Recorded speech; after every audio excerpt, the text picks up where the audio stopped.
Hello friends, आज आपण वर्ग 12वा विषय राज्यशास्त्र प्रकरण 3 यातील गरिबी आणि विकास हा भाग अभ्यासत आहोत। त्यातलाही 2 भाग आपले अभ्यासून झालेले आहेत या घटकामधले, की गरिबी म्हणजे काय, विकास म्हणजे काय, त्यांचे दृष्टिकोन, त्यानंतर UN या संदर्भात केलेल्या व्याख्या आणि गरिबी निर्मूलनासाठी किंवा भूक निर्मूलनासाठी शाश्वत विकासासाठी स्वीकारलेली शाश्वत ध्येय, सहस्त्रक शाश्वत ध्येय, विकास ध्येय किंवा 17 ध्येय हे आपण सगळं मागील भागामध्ये अभ्यासलेलं आहे। आज आपण गरिबी आणि विकास याच घटकातला भारतातील गरिबी आणि विकास या दृष्टिकोनातून विचार करणार आहोत किंवा अभ्यास करणार आहोत। तर तुमच्या पाठ्यपुस्तकामध्ये पेज नंबर 28वर आणि 29वर ही सगळी माहिती तुम्हाला इथे दिलेली तुम्हाला दिसून येते आहे। तर आपण हा पोर्शन आज अभ्यासणार आहोत। तर तत्पूर्वी मी इथे काही मुद्दे लिहून दिलेले आहे स्पष्टीकरणार्थ, की जे स्पष्टीकरण मी आता व्हिडिओमध्ये करणारच आहे, पण तरीही तुम्ही हे तुमच्या वहीमध्ये उतरवून घ्यायचे आहेत। तर आपण आता या मुद्द्याकडे वळूया। स्वातंत्र्यानंतर म्हणजे 1947 नंतर सर्वार्थाने जर आपण विचार केला तर तसं म्हटलं तर 26 जानेवारी 1950 नंतर, की ज्यावेळी आम्ही म्हणजे भारतीयांनी स्वीकृत केलेली राज्यघटना भारतीयांसाठी लागू करण्यात आली आणि त्या दिवसापासनं भारताचं जे धोरण होतं, मग ते राष्ट्रीय असो की आंतरराष्ट्रीय धोरण असो, हे जे धोरण आहे हे धोरण भारताने त्याचं सार्वभौमत्व जपून राबवलेलं आपणास दिसून येतं। सार्वभौमत्व म्हणजे काय हे आपण अभ्यासलेलं आहे, की सार्वभौमत्व म्हणजे देशात किंवा देशाबाहेरचे आपल्या देशासंबंधीचे जर काही निर्णय घ्यायचे असेल तर त्याला तो अधिकार सर्वस्वी आमचा आहे, म्हणजे भारत सरकारचा आहे। दुसरं कोणीही त्या निर्णयामध्ये ढवळाढवळ करणार नाही, अशा पद्धतीने आपण सार्वभौमत्व ही संकल्पना वर्ग 11वीमध्ये शिकलो आहोत। त्यामध्ये बाह्य सार्वभौमत्व म्हणजे देशाशी इतर देशांशी संबंध कसे असावेत ते ठरवण्याचा अधिकार आमचा, आणि अंतर्गत सार्वभौमत्व म्हणजे आमच्या देशाच्या भूमीमध्ये आम्ही कोणताही निर्णय घेण्यास स्वतंत्र आहोत, अशा पद्धतीने आपण शिकलो। तर स्वातंत्र्यानंतर किंवा जसं मी बोलली की 26 जानेवारी 1950 नंतर आम्ही आमचं सार्वभौमत्व जपत आमचं राष्ट्रीय धोरण आखलं, आणि या भारताच्या राष्ट्रीय धोरणाने किंवा जे काही आंतरराष्ट्रीय धोरण आम्ही आखलं त्याने नेहमीच राजकीय स्वातंत्र्याची आर्थिक स्वातंत्र्याशी एक समन्वय साधला आहे, जोडलेला आहे। बघा मी इथे दिलेलं आहे तुम्हाला, भारताचे राष्ट्रीय धोरण हे राजकीय स्वातंत्र्य आर्थिक स्वातंत्र्याशी जोडते, राष्ट्रीय सार्वभौमत्व राखून तडजोड न करता आपली राजकीय आर्थिक धोरणे आंतरराष्ट्रीय व राष्ट्रीय स्तरावर राबवतो। म्हणजे भारताचं राष्ट्रीय धोरणच असं काही बनवलेलं आहे की जे भारताचं सार्वभौमत्व कायम राखतोच आणि त्याचबरोबर राजकीय स्वातंत्र्याला आर्थिक स्वातंत्र्याशी जोडलं जातं, की हे दोन्ही एकमेकांशी संलग्न आहेत। बघा, राजकीय स्वातंत्र्याशिवाय म्हणजे आपण आपले निर्णय घेण्यास स्वतंत्र असलो तर आर्थिक स्वातंत्र्याला अर्थ आहे, आणि आर्थिक स्वातंत्र्य नसेल तर त्या राजकीय स्वातंत्र्याला पण अर्थ नाही। म्हणजे आमचं हे धोरण या दोन्ही पायाभूत जे स्वातंत्र्य आहेत, आर्थिक असो की राजकीय असो, या दोन्ही स्वातंत्र्याला काय करत आहे, समन्वय साधून जोडलं जात आहे आमच्या राष्ट्रीय धोरणाद्वारे, की राजकीय निर्णय हे अशा पद्धतीने घेतले जातील की आमच्या देशातल्या व्यक्तीला आर्थिक स्वातंत्र्यसुद्धा मिळेल। राजकीय स्वातंत्र्याच्या आधारे राजकीय धोरणं अशा प्रकारे आखले जातील की आमच्या देशातल्या व्यक्तीला त्याचा सर्वांगीण विकास करण्यासाठी आर्थिक स्वातंत्र्याचा उपभोग घेता येईल आणि त्याचद्वारे तो स्वतःचा विकास करेल। आणि आंतरराष्ट्रीय स्तरावर जर याचा विचार करायचा झाला तर कोणत्या देशाशी आम्ही कसे धोरणं ठेवायचे याचं सुद्धा राजकीय धोरणाअंतर्गत आम्ही आमचं सार्वभौमत्व राखून इतर देशांशी आम्ही आमचे संबंध प्रस्थापित करतो आर्थिकदृष्ट्या राजकीय धोरणाद्वारे। म्हणजे लक्षात घ्या की नुकताच जेव्हा भारत स्वतंत्र झाला होता, दुसऱ्या महायुद्धानंतरचा काळ जेव्हा शीतयुद्ध अमेरिका आणि सोव्हिएत युनियनमध्ये, रशियामध्ये सुरू झालेलं होतं, त्यावेळी भारत कोणत्याही एका गटात गेला नाही, तर भारताने स्वतःच्या सार्वभौम राजकीय धोरणाअंतर्गत अलिप्ततावादी धोरण स्वीकारलं. तटस्थतेचं पण नाही, तर अलिप्ततावादी. आज भारत तिसऱ्या जगाचं नेतृत्व करतो आहे आणि ही खूप मोठी भारताने ज्याला आपण म्हणू की केलेली एक कामगिरी आहे की कोणत्याही स्पर्धेत न उतरता, चुहा-बिल्ली खेळ न खेळता आम्ही आमचं राजकीय धोरण आमच्या देशाच्या विकासास कसं फायदेशीर राहील हे आम्ही बघितलं आमच्या राजकीय धोरणाद्वारे. आणि अलिप्ततावादी धोरण स्वीकारून आंतरराष्ट्रीय या शीतयुद्धाच्या काळामध्ये आम्ही रशियाशी पण मैत्रीचे संबंध ठेवले, तसेच अमेरिकेशी पण ठेवले आणि आमच्या देशाला विकासात सहाय्य असं त्यांच्याकडनं मदत मिळवली, मग ती आर्थिक असो, तंत्रज्ञानात्मक असो. आणि सगळ्यात महत्त्वाचं म्हणजे आम्ही या दोघांपासूनही एका विशिष्ट अंतर राखून आम्ही आमचं सार्वभौमत्व तर जपलंच या आर्थिक धोरणामध्ये, निर्णयांमध्ये.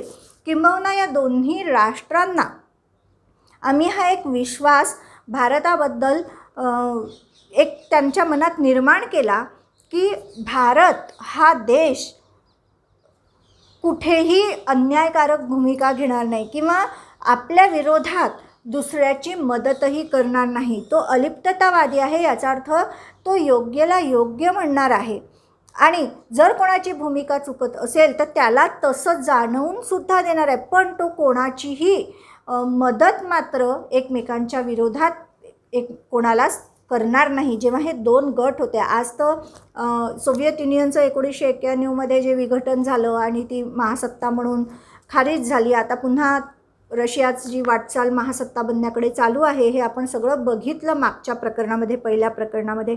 तर हे विश्लेषण याच्यासाठी होतं की स्वातंत्र्यानंतर भारताने आपलं राजकीय धोरण, ज्याला आम्ही राष्ट्रीय धोरण म्हणतो, आमचं राष्ट्रीय किंवा आंतरराष्ट्रीय धोरण आम्ही राजकीय स्वातंत्र्य आणि आर्थिक स्वातंत्र्याशी असं निगडीत केलं, समन्वय साधून ते एकमेकांना जोडलं आणि आमचे जे राष्ट्रीय किंवा आंतरराष्ट्रीय निर्णय आहेत हे आम्ही या अनुषंगाने घेत असतो.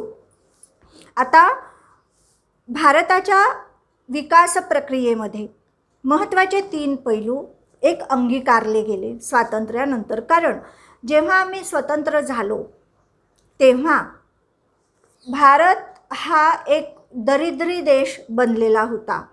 मी बनलेला होता असं म्हणते, कारण एकेकाळी आमचा देश सोने की चिडिया होती.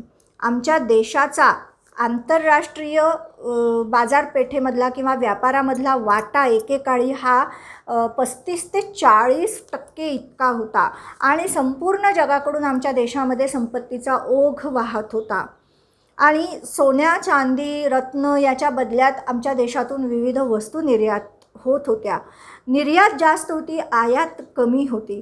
पण दुर्दैवाने पुढे मुस्लिम आक्रमणं झाली आणि जो काही एक सुलतानशाही किंवा मोगलशाहीचा कालखंड झाला, त्यावेळी काही उद्योगधंद्यांचा ऱ्हास होणं किंवा लूट झाली या देशातल्या संपत्तीची, लोकांची पिळवणूक झाली. या राजेशाही थाटासाठी अनेक वेळा संपत्तीची उधळण झालेली आपणास दिसून येते. त्यामुळे त्यानंतर इंग्रजांचं जे काही एक आमच्या देशावर त्यांनी जी गुलामगिरी लादली, या कालावधीमध्ये आमच्या देशाची संपत्तीची इतकी वारेमाप लूट केल्या गेली की 700 ते 800 वर्षाच्या कालखंडामध्ये आमचा हा देश दरिद्री बनला.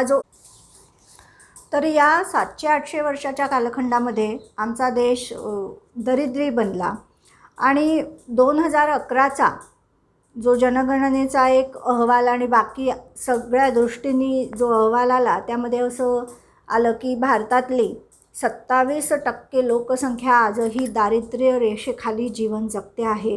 म्हणजे विचार करा की ह्या सर्व जी एक आपण म्हणतो की भारत जो मागे पडला होता या 700-800 वर्षाच्या कालखंडामध्ये, तर ही भर काढून पुन्हा भारताला पूर्वीसारखं वैभव प्राप्त करून देणे, भारताला पुन्हा एक विकासाच्या मार्गावर अग्रेसर करून एक विकसित देश म्हणून भारताला पुन्हा या आंतरराष्ट्रीय व्यवस्थेमध्ये प्रस्थापित करणे, हे सगळे जे काही आव्हानं होते आणि हे आव्हानं पेलण्यासाठी, भारताला विकसित करण्यासाठी एक या विकास प्रक्रियेचे 3 महत्त्वाचे पैलू पाळले गेले असं आपण म्हणू. सगळ्यात पहिले तर भारताने मिश्र अर्थव्यवस्थेचा स्वीकार केला, की ज्यामध्ये काही उद्योग जे पायाभूत सुविधा क्षेत्रातले आहे, ज्याला आपण इन्फ्रास्ट्रक्चर म्हणतो, की हा पायाभूत या सुविधा झाल्याशिवाय आपण विकासात अग्रेसर होऊ शकत नाही. तर हे असे जे मोठे मोठे प्रकल्प आहे हे सार्वजनिक करून त्यावर सरकारचं नियंत्रण ठेवलं गेलं. आणि दुय्यम दर्जाचं जे काही आहे, ज्याला आपण उद्योग म्हणू किंवा जीवनावश्यक गरजा, असे हे जे काही उत्पादनं आहे हे खाजगी कडे सुद्धा दिल्या गेले. म्हणजे मिश्र अर्थव्यवस्था म्हणजे पूर्ण सरकारी पण नाही आणि पूर्ण खाजगी पण नाही, तर त्यांचा समन्वय, ज्याला सुवर्ण मध्य म्हणू आम्ही, तर आम्ही अशी मिश्र अर्थव्यवस्था स्वीकारली. आणि समाजवादी शासन व्यवस्था किंवा प्रणाली एक स्वीकारली आम्ही, की जेणेकरून समाजवाद म्हणजे काय, की प्रत्येकाला योग्य तो न्याय मिळावा. आणि या समाजातले जे घटक आहेत, की हे आपण मागच्याही एका व्हिडिओमध्ये मी याचं स्पष्टीकरण केलेलं आहे, की समाजवादामध्ये बहुसंख्य लोकांचं हित बघितलं जातं. आणि अशावेळी जो एक समाजातला श्रीमंत घटक आहे त्याच्यावर टॅक्स लावून त्या पैशातनं ह्या वंचित घटकांना पूर्ण त्यांच्या विकासासाठी आवश्यक त्या मूलभूत गरजांची पूर्तता केली जाते. मूलभूत गरजांची पूर्तता त्यांच्या विकासासाठी केली जाते. म्हणजेच समाजाला एका समानतेच्या पातळीवर आणण्यासाठी जास्त असलेल्या लोकांकडून थोडं घेऊन ते वंचित घटकांमध्ये योग्य न्याय त्याचं पाहिजे तसं वितरण करणं, अशी एक शासनातर्फेच ही समाजवादी प्रणाली शासनात म्हणा किंवा आर्थिक धोरणामध्ये राबवली गेलेली आपणास दिसून येते, की जेणेकरून श्रीमंत आणि गरीब यामधली दरी काय व्हावी, कमी व्हावी. तर पहिलं एक विकास प्रक्रियेचा पहिला पैलू आहे अर्थव्यवस्थेचे आधुनिकीकरण. मी इथे त्याचं विश्लेषण केलेलं तुम्हाला दिसून येईल पूर्ण. अर्थव्यवस्थेचे आधुनिकीकरण. भारताच्या आर्थिक व्यवस्थेचे आधुनिकीकरण म्हणजे औद्योगिकरण होय. आता या एका वाक्यामध्ये खूप अर्थ आहे. इथे लक्षात घ्या सगळ्यात पहिले, की आधुनिकीकरण म्हणजे काय. आधुनिकीकरण म्हणजे जुनं जे आहे ते पूर्ण नष्ट करायचं आणि नवं निर्माण करायचं असं नाही. तर आधुनिकीकरण म्हणजे जुनी जी व्यवस्था आहे त्या व्यवस्थेमध्ये, म्हणजे आधीच्या अर्थव्यवस्थेमध्ये त्याच्या संरचनेत संस्थात्मक व रचनात्मक व गुणात्मक बदल घडवून आणून त्याला गती देणे. जे मरगळ आलेली आहे तर त्याला गती द्यायची, उत्साह द्यायचा, प्रोत्साहन द्यायचं. म्हणजे जुनी व्यवस्था पूर्ण नष्ट नाही करायची, तर त्याच्यामध्ये संस्थात्मक, गुणात्मक, रचनात्मक बदल घडवून आणायचे, जेणेकरून मरगळ झटकून त्या प्रक्रियेला गती येईल, जी राष्ट्राला विकासाच्या मार्गावर अग्रेसर करेल. तर आधुनिकीकरण या शब्दाचा अर्थ होतो की बदल करायचा आहे, की जो गती देईल विकासाला. त्यानंतर इथे औद्योगिकीकरण हा एक शब्द आलेला आहे. औद्योगिकीकरण म्हणजे काय, की अवजड व भांडवल प्रदान उद्योगांना, जे खूप व्हास्ट असतात म्हणजे मोठ्या स्तरावर असतात, फार मोठ्या गुंतवणुकीची या उद्योगांना, या प्रकल्पांना गरज असते. तर ह्या अशा प्रकल्पांना किंवा उद्योगांना प्रोत्साहन देणे, असे प्रकल्प चालू करणे, ह्याकडे भर दिला गेला. आणि याच्यामागे हेतू काय होता, की औद्योगिकीकरणामुळे रोजगार निर्मिती होईल आणि उत्पादकता वाढेल. इतके मोठे मोठे प्रकल्प जे सार्वजनिक स्तरावर म्हणजे सरकारच्या मालकीचे सुरू होतील, त्यामध्ये रोजगार निर्माण होतील हजारोंच्या संख्येने. आणि यंत्रामार्फत, लक्षात घ्या, औद्योगिकीकरण औद्योगिकीकरण किंवा औद्योगिक क्रांती आपण हे इतिहासामध्ये तुम्ही नक्की शिकला असाल जर तुमचा हा विषय असेल तर, की यंत्रांचा शोध लागत गेल्यावर जी काही एक उत्पादनामध्ये प्रचंड वाढ झाली, कमी श्रमात आणि कमी वेळेत उत्पादन दुप्पट झालं यंत्रांमुळे, की मानवी हात एवढ्या वेगाने उत्पादन करू शकत नव्हते. आणि पुढे या यंत्रांच्या शोधातून आणि त्याच्या उपयोगातून त्यामध्ये बदल होत गेले, अजून ते यंत्र ॲडव्हान्स होत गेले. तर ही जी प्रक्रिया तिला आपण औद्योगिकीकरण किंवा औद्योगिक क्रांती म्हणतो. आणि या यंत्रांच्या साहाय्याने हे जे अवजड प्रकल्प उभारले जातील आणि त्यातनं जे काही उत्पादन म्हणा, रोजगार वाढेल, हे झालं औद्योगिकीकरण. तर भारताच्या आर्थिक व्यवस्थेचे आधुनिकीकरण म्हणजे काय, की औद्योगिकरणाकडे वळायचं, की मोठे मोठे प्रकल्प चालू करायचे आणि ज्यामध्ये अनेकांना रोजगार मिळेल आणि उत्पादनसुद्धा वाढेल. आणि हे उत्पादन वाढवणं का आवश्यक आहे, कारण भारताची वाढती लोकसंख्या, या लोकसंख्येच्या गरजा पूर्ण करणे आणि विशेष म्हणजे नव्या युगानुसार भारताला विकसित राष्ट्र म्हणून जर पुढे न्यायचं असेल तर हे असे प्रकल्प सुरू करून त्यामार्फत भारताचा विकास करणे हे आवश्यक होतं. लघु उद्योगांपेक्षा मोठ्या प्रमाणातील उद्योगांवर तसेच उत्पादनावर भर देण्यात आला. आता सगळ्यात पहिले लघु उद्योग म्हणजे काय लक्षात घ्या. तर लघु उद्योग म्हणजे आकार, श्रमिक, गुंतवणूक, वितरण, मागणी, बाजारपेठांचा विस्तार, म्हणजे कुठल्या मर्यादित क्षेत्रात बाजारपेठ, या भूमिकेतून जेव्हा आपण या उद्योगांचं वर्गीकरण करतो तेव्हा आपल्याला लघु उद्योग, ज्यामध्ये गृहोद्योग किंवा हस्तोद्योगाचं आपण एक उदाहरण म्हणून घेऊ. तर लघु उद्योगामध्ये जागा कमी असते, भांडवल गुंतवणूकही कमी असते. म्हणजे 10 ते 20 हजारावर तुम्हाला एखादा लघु उद्योग, हस्तोद्योग सुरू करता येतो. त्याच्यामध्ये श्रमिकांची संख्या जास्त असते, 10 ते 100पर्यंत असते लघु उद्योग किंवा मध्यम उद्योगामध्ये. गुंतवणूकही त्या मानाने कमी असते आणि त्यांचं जे वितरण क्षेत्र असतं, म्हणजे आपण ज्याला म्हणू की जितक्या क्षेत्रात त्यांच्या प्रोडक्टला डिमांड असते ते क्षेत्रसुद्धा मर्यादित असतं. तर असे जे उद्योग असतात यांना लघु उद्योग म्हटलं जातं. पण मोठे उद्योग म्हणजे ज्यांचा आकार म्हणजे 5-6 एकरपेक्षाही मोठ्या जागेवर हे उद्योग उभारलेले असतात. जास्तच 5-6 एकर हे खूप छोटंच होईल आणि श्रमिकांची संख्या हजारांच्या वर असते. इथे गुंतवणूकसुद्धा खूप मोठ्या प्रमाणात गुंतवणूक करावं लागते कोटींच्या घरांमध्ये. म्हणजे 1-2 कोटी नाही तर असे 100 कोटी 500 कोटींची गुंतवणूक. मागणी, वितरण यामध्ये जे काही निर्माण होतं या उद्योगांमध्ये, याची मागणी ही व्हास्ट प्रदेशात असते. वितरण, बाजारपेठ ह्यामध्ये म्हणजे लक्षात घ्या की लघु उद्योगाचा आकार सगळ्याच बाबतीत लहान असतो आणि मोठ्या उद्योगांचा आकार हा खूप मोठा असतो. तर लघु उद्योगांपेक्षा ह्या मोठ्या उद्योगांवर भर देण्यात आला. याच्यामागे रिझन पुन्हा तेच होतं की रोजगार वाढतील आणि उत्पादकता वाढेल. मेन म्हणजे कारण इथे मशिनरींच्या मार्फत काम होणार आहे. तर लघु उद्योगांमध्ये शक्यतो मनुष्यबळावर भर दिलेला असतो. तर त्यामुळे ह्या लघु उद्योगांपेक्षा मोठ्या उद्योगांवर भर देण्यात आला. यामुळे कामगारांच्या वाढत्या संख्येला रोजगार उपलब्ध होणार होता. उत्पादकता वाढणारच होती आणि लोकांच्या मूलभूत गरजा वाढत्या लोकसंख्येनुसार पूर्ण करता येणे शक्य होणार होतं. पंडित नेहरूंच्या कार्यकाळात कृषी क्षेत्राऐवजी औद्योगिकीकरणाला महत्त्व देण्यात आले.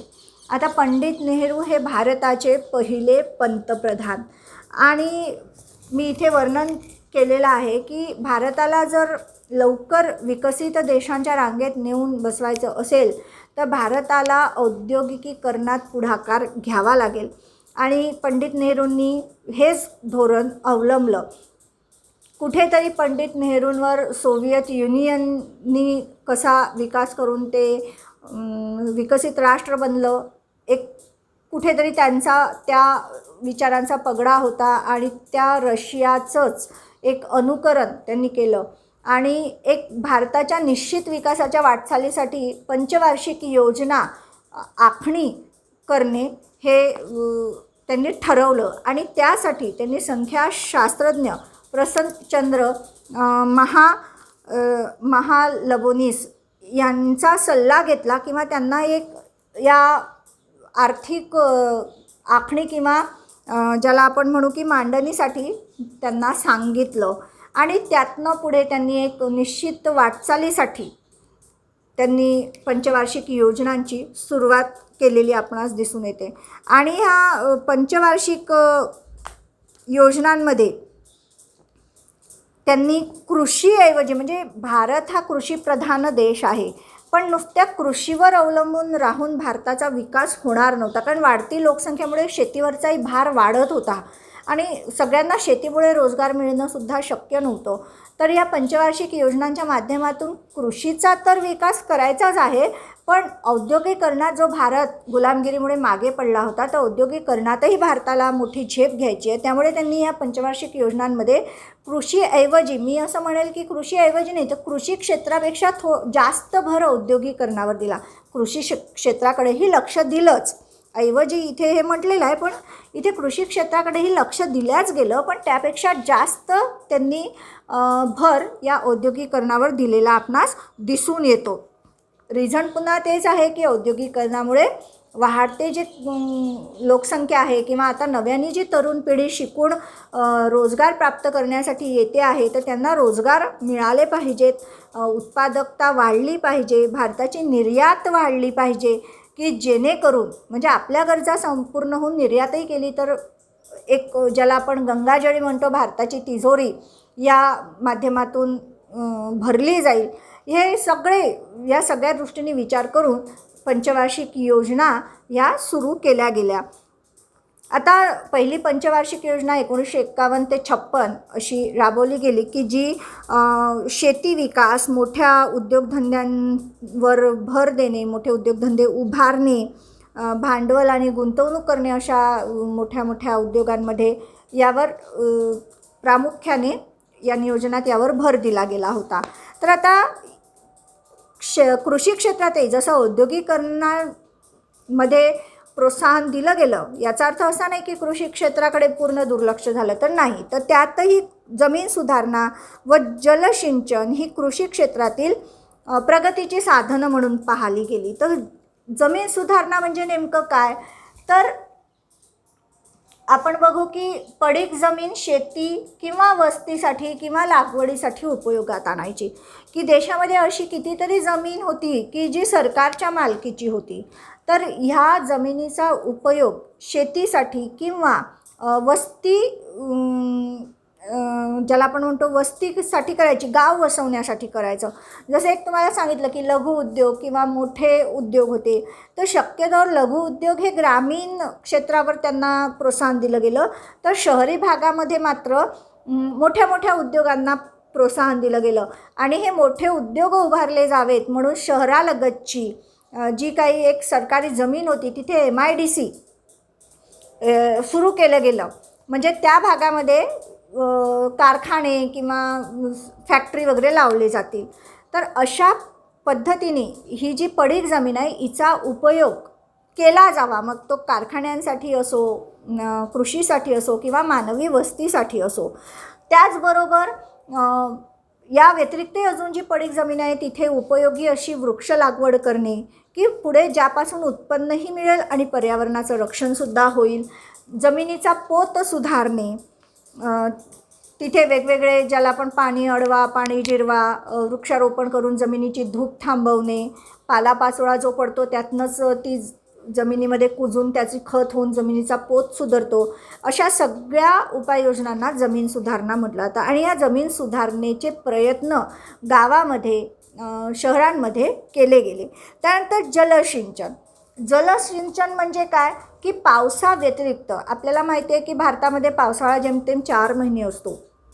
ज्यांच्या शेतामध्ये दुसरी पाण्याची सोय नाही ते फक्त पावसाच्या पाण्यावर एक पीक घेतात आणि बाकी उर्वरित मात्र मग त्यांची जमीन तशीच पडून असते जलसिंचनाऐवजी.